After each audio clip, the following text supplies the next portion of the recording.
So with Ushiro Moshigeri, I'm seeing a lot of kicks coming around as Ushiro Uchimoshigeri.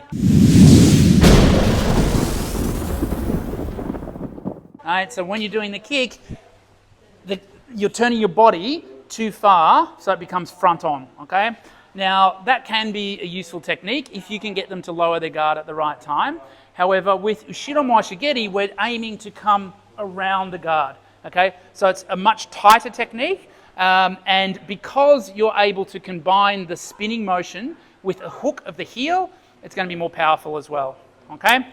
So to practice that, we're going to start just practicing the hook part of the kick in a side-on position.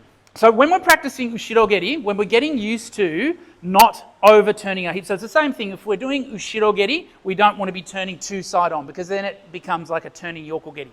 We want to stop our hips or our shoulders here and then kick from there. So when we're practicing Ushiro-geri, we do it facing our body directly away from the partner.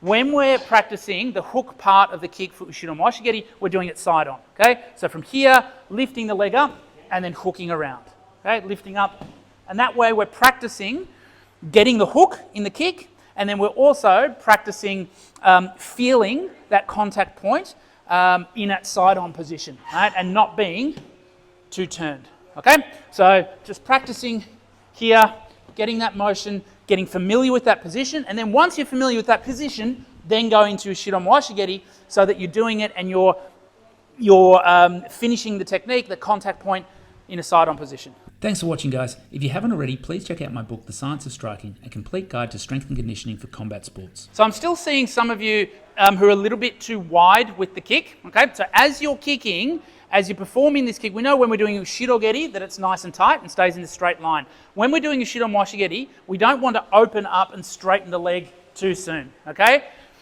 Because we're going to lose speed, because if you've got the leg out this wide, okay, you're not going to be able to go very fast. And also, if you straighten the leg out too soon, you'll probably start to hook too soon, and then the hook sort of finishes around here, and then you're losing a power, okay? So if you think about, like, there's two lines slightly outside the width of your shoulders, okay?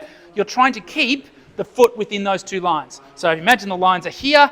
As we spin around, we don't want the foot to go outside. We keep the knee bent, keep it tight, tight, tight, tight, tight, and then snap out at the last minute, yeah? Tight, tight, tight, tight, tight, snap out at the last minute, rather than extending out too soon.